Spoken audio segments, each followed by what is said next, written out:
Hello students, welcome to your next class. बच्चों, आज हम चैप्टर नंबर 2 की एक्सरसाइज 2.1 स्टार्ट करेंगे। तो let's start. Question number first, which of the following expressions are polynomials in one variable and which are not, state reason for your answer.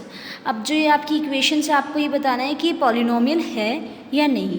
पहली बात, polynomial में जो वेरिएबल्स होते हैं उनकी इंटीग्रल जो पावर होती है वो कैसी होती है, नॉन नेगेटिव इंटीग्रल पावर होती है, तो वही क्या कहलाते हैं, पॉलिनोमियल कहलाते हैं।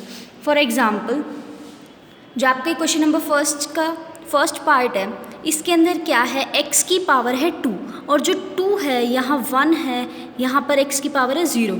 तो ये सारी कैसी है, नॉन नेगेटिव। नेगेटिव है इसमें से कोई नहीं है। और कैसी पावर है, इंटीजर्स में है, इंटीग्रल पावर है। ठीक है, तो ये क्या है, it is a polynomial because they have non negative integral power of x। तो अब इसको किस तरह से कहेंगे, the expression having only non negative integral power of x। यहाँ पर x की सारी कैसी है, नॉन नेगेटिव इंटीग्रल पावर है, so it is a polynomial. तो ये क्या है, पॉलिनोमियल है। अब इसका पार्ट थर्ड देखो, इसके अंदर क्या है, यहाँ पर जो t है उसकी पावर है 1/2।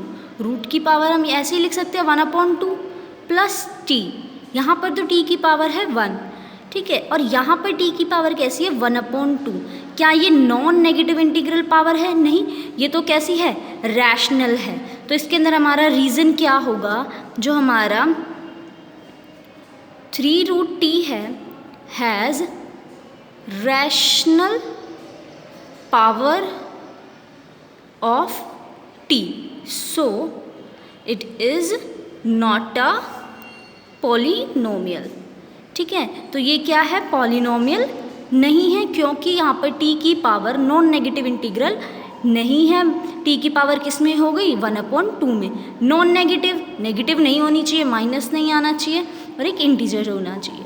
ठीक है, तो ये कैसी हो गई, नॉट अ पॉलिनोमियल। अब फोर्थ पार्ट देखो। अब ये जो फोर्थ पार्ट है, इसमें जो ये वाला पार्ट है, इसके अंदर 2 की पावर y-1 है और यहाँ पर प्लस y की पावर 1 है। यहाँ तो 1 है, बट यहाँ पर क्या है, नेगेटिव पावर है ना।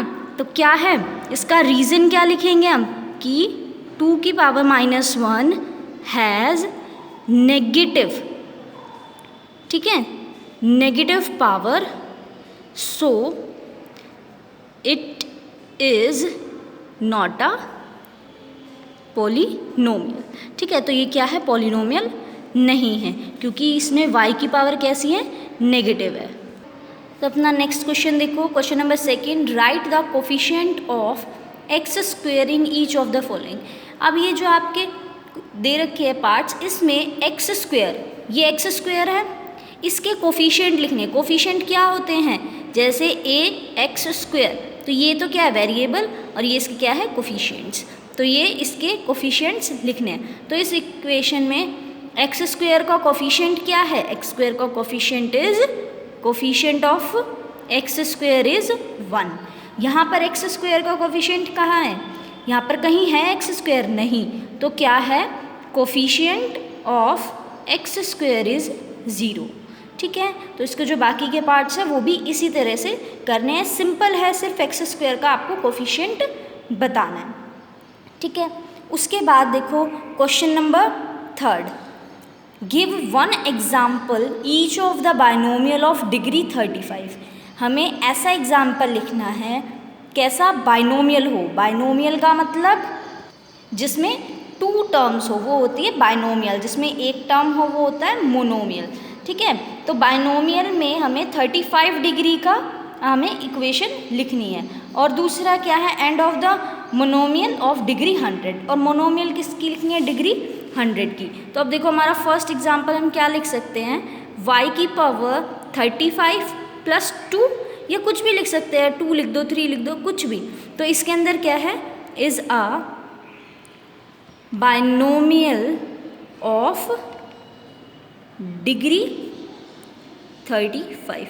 तो देखो यहाँ पर ये बाइनोमियल हो गए, 2 टर्म्स हो गई, हाँ, और y की पावर क्या है, y की जो डिग्री है, डिग्री क्या होती है, हाईएस्ट पावर क्या है यहाँ पर 35। तो इसका नेक्स्ट एग्जाम्पल देखो अब, y की पावर 100, ये क्या है, ये एग्जाम्पल है मोनोमियल का। तो हमने इसका एग्जाम्पल क्या दे दिया, y की पावर 100। हम यहाँ पर x की पावर 100 कुछ भी लिख सकते हैं, लेकिन वो होना कैसा चाहिए, एक ही टर्म का, तो मोनोमियल। 2 टर्म्स ले ली तो बाइनोमियल। और डिग्री मतलब डिग्री होती है highest power of the variable, ठीक है। तो यहाँ पर वेरिएबल ये, इसकी हाईएस्ट पावर है 35, इसकी हाईएस्ट पावर है 100। तो इस तरह से आपको एग्जाम्पल लिखने हैं, आप अपनी तरफ से भी कोई एग्जाम्पल लिख सकते हो। तो अब क्वेश्चन नंबर 4 पढ़ते हैं। Right the degree of each of the following polynomials. ये जो पॉलिनोमियल्स हैं इनकी आपको डिग्री लिखनी है, ठीक है। तो चलो फर्स्ट पॉलिनोमियल देखते हैं। तो फर्स्ट पॉलिनोमियल है, डिग्री क्या होती है, highest power of the variable. तो यहाँ पर x की हाईएस्ट पावर क्या है, 3, तो 3 क्या हो गई, इस पॉलिनोमियल की डिग्री हो गई। तो इसको आप किस तरह से लिखोगे, इन अ पॉलिनोमियल 5x की power 3 plus 4x square plus 7x, the highest power of the variable x, यहाँ पर x की हाइएस्ट पावर क्या है 3, hence degree of polynomial is 3, ठीक है। इस तरह से आपको स्टेटमेंट में लिखना है। नेक्स्ट देखो 5t माइनस √7, यहाँ पर वेरिएबल क्या है t, ठीक है। तो इसकी हाईएस्ट पावर क्या है, और कहीं तो t है नहीं, तो हाईएस्ट पावर इसकी क्या हो गई 1, ठीक है। तो क्या लिखेंगे, the highest power of the variable of t is 1, so degree of polynomial is 1.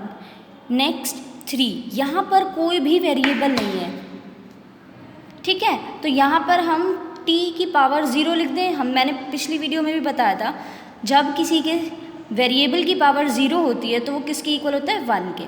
तो हम यहाँ पर ये लिख सकते हैं। तो अब हमने लिख दिया, the highest power of t is 0, so the degree of polynomial is 0, ठीक है। तो इसके बाकी के पार्ट्स आपको करने हैं इनकी हेल्प से। नेक्स्ट है question number 5, classify the following as linear, quadratic and cubic. तो आपको इन तीनों बताना है कि इन सारी जो इक्वेशंस है कौन सी लीनियर है, कौन सी क्वाड्रेटिक है और कौन सी क्यूबिक पॉलिनोमियल है, ठीक है। तो लीनियर के अंदर क्या होता है, जिसकी हाईएस्ट डिग्री 1 हो, क्वाड्रेटिक में जिसकी हाईएस्ट डिग्री 2 हो, जिसमें भी इसकी अगर पावर, वेरिएबल की पावर 1 है तो वो लीनियर, अगर 2 है हाईएस्ट पावर तो वो क्वाड्रेटिक, एंड क्यूब है तो क्यूबिक पॉलिनोमियल। इस तरह से हमें बताना है। तो अब हमारा जो फर्स्ट पार्ट है ये कैसा है, लीनियर है, क्वाड्रेटिक है या क्यूबिक है। यहाँ पर हाईएस्ट पावर है 2, तो ये क्या है, क्वाड्रेटिक पॉलिनोमियल, ठीक है। तो अब नेक्स्ट देखो, नेक्स्ट में क्या है, हाईएस्ट पावर है 3, तो ये कैसा है, क्यूबिक पॉलिनोमियल, ठीक है। उसके बाद यहाँ पर लास्ट पार्ट है जो इसके अंदर क्या है, 3t, जहाँ पर वेरिएबल की पावर क्या है 1, हाईएस्ट पावर है 1, तो ये क्या है, लीनियर पॉलिनोमियल, ठीक है। तो आपको इसके बाकी के जो पार्ट्स हैं वो खुद करने हैं। ओके, आई होप आपको क्वेश्चन नंबर 1 से लेके 5 तक समझ में आए होंगे। Thank you.